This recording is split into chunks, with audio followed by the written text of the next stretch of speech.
in the 2024 NBA Draft, the Los Angeles Lakers select Bronny James from the University of Southern California. The anticipation has been building for weeks as to where we would hear Bronny's name called. This is a young man who had an unprecedented spotlight on him in his freshman year at USC, where he played 25 games. He missed the first 8 games of the season after he went into cardiac arrest on July 24th, 2023. He underwent a procedure to treat a congenital heart defect. To see him less than a year later be drafted is a feat I don't think we can lose sight of. He's, of course, the eldest son of one of the greatest players to ever play the game, LeBron James. And now we see the first ever father-son duo in the NBA, Stephen A. I'm incredibly happy for Bronny James. I remember when, the basketball world stopped because the cardiac arrest situation last summer. I remember being around so many people in this building, scared to death that something awful had happened, and wondering. You see LeBron James entering the hospital. You heard so many different things. You're scared to death of what had happened to him and what was going to come of it.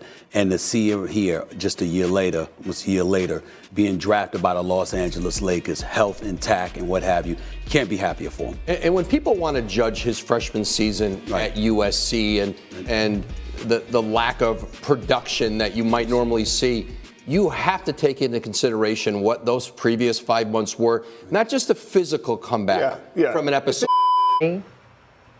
Is a beautiful thing, because I wish more of us, athlete or not athlete, of our kids just got to fulfill their dreams, not somebody else's dreams for them, not, you know what I'm saying, like just their dreams. And so to see him go through the process, to see him come back, gotta remember, man, I had got the call that Bronny was the best player on the floor that day. Mm-hmm.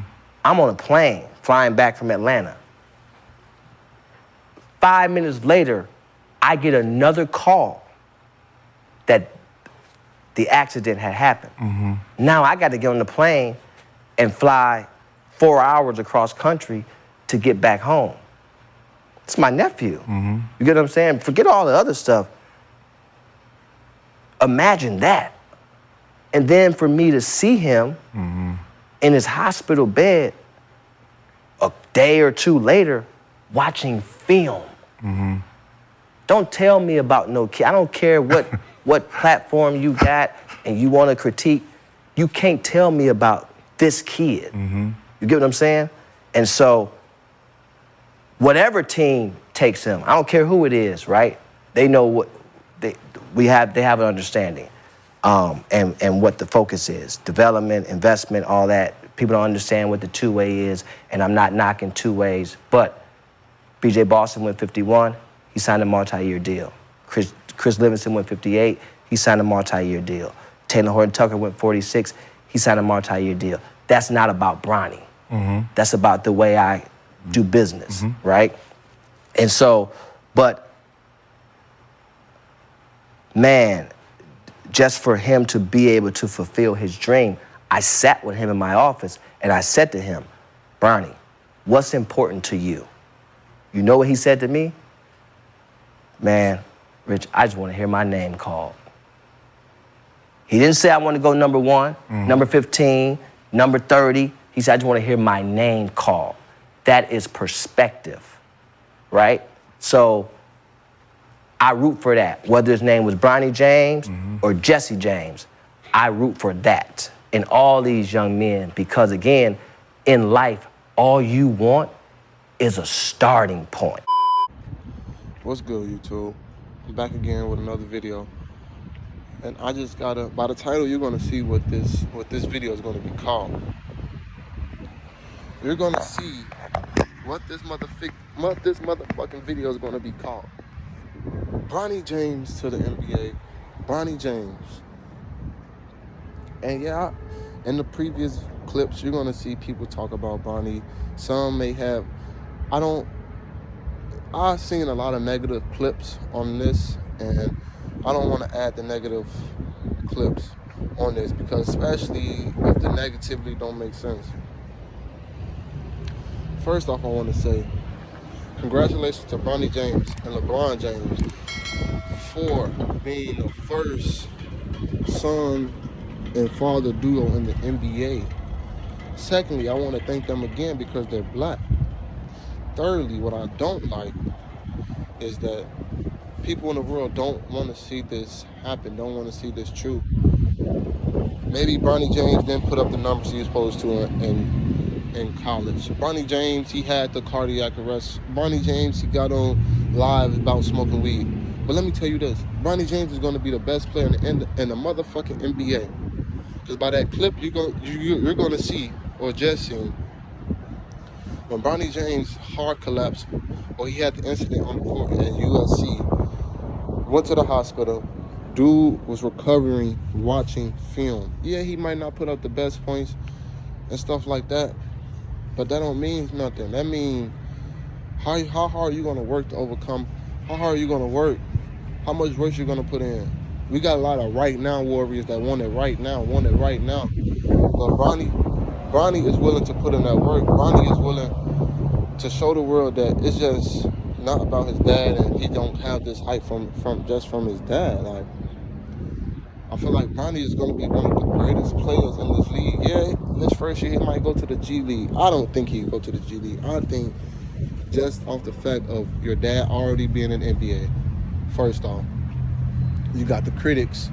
I'm not a critic. I'm supporting Bronny, man. Bronny James for MVP. Fuck it, we're going to call it Bronny James for MVP. Bronny James for MVP. That's what we pulling.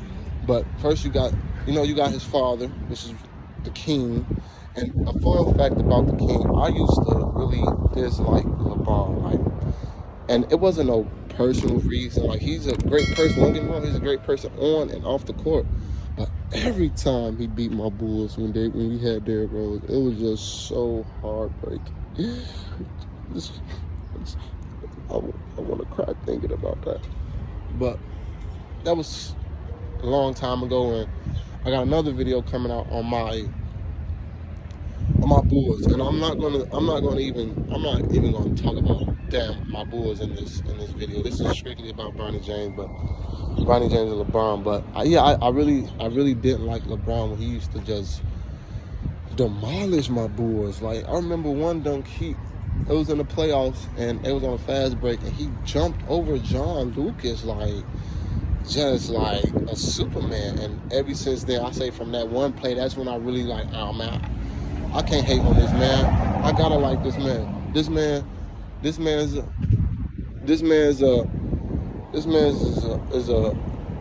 he's great. You can't hate on talent. Talent is talent, man. You gotta give credit where credit's due. That's the thing with the world. We don't want to give credit where credit's due. And I want to give credit to Bronny James. But even though all the adversity and all the criticism that he got, the scrutiny, whatever you want to call it, this man still had the words to say, I don't want to go first, I don't care about none of that, I just want to hear my name called. I don't know if people caught that clip or seen this clip that I'm about to show in this video, or showed in the beginning before I got to speaking and give my opinion on this. But that just shows a good character, a good raised kid, a kid that wants something out of life. And like, for us black people, we should be happy that somebody our color got to chase their dream. Like, it's a dream. Like, everybody can't be rich, everybody can't be a content creator, everybody can't go to the NBA. But when people that's in that field and really want it, they're gonna go for it. And when you give 100%, I see that every time. When you give 100%, just stay consistent, it's gonna work out. It's gonna work out every time. And I feel like I take Bronny James' story and use that as motivation for me. Just anybody's story, I always try to dive in and see, like, how can I add this to my life? What value can this be to my life? And Bronny James' situation is totally valuable to my life. Like, he's young, black. Yeah, he came from a spared fum family. I mean, that's a good thing. Who wouldn't want a black kid? We already got an X on our black as being black, but who wouldn't want a black kid to come up and have all the resources that he needs to succeed in this crazy life? Like, crazy. Like, yeah, his dad went to the NBA, so it'll give him a little leverage, but he still got to put in the work. He still got to go on that floor and lace up. He still got to tie his shoes up. He still got to put his shorts on. He still got to go to practice. He still got to, you know. So I feel like people should really get on this Bronny James wagon. This is the first ever son and father duo in the NBA. Like, how can't y'all be, why you can't be proud of that? Like, so I just want to say, man, this is the Bronny James video. The video I was talking about, the second video that was going to be uploaded today. I just had to get my input, and I really feel Bronny James is better than 50% of the niggas that's in the league. I wish the Bulls would have took Bronny. Like, no lie, I would have loved Bronny James to the Bulls, but hey, it is what it is. It don't matter what pick you at. It's a lot of good second rounders in the league. Like, as long as you, for a kid to say, I just want to hear my name get called, like, I hope when you watch that first clip, that give you chills by just saying that, saying how a humble kid he is, and seeing how he want to make his own legacy. Yeah, his father helped him get there, but at the end of the day, my man still want to make his own legacy. Bronny James, MVP. Bronny James will be the best player in the NBA. And if I'm wrong, man, make sure you guys come to this video and get on my ass. But if not, like, comment, subscribe. New video tomorrow. Thank you, YouTube.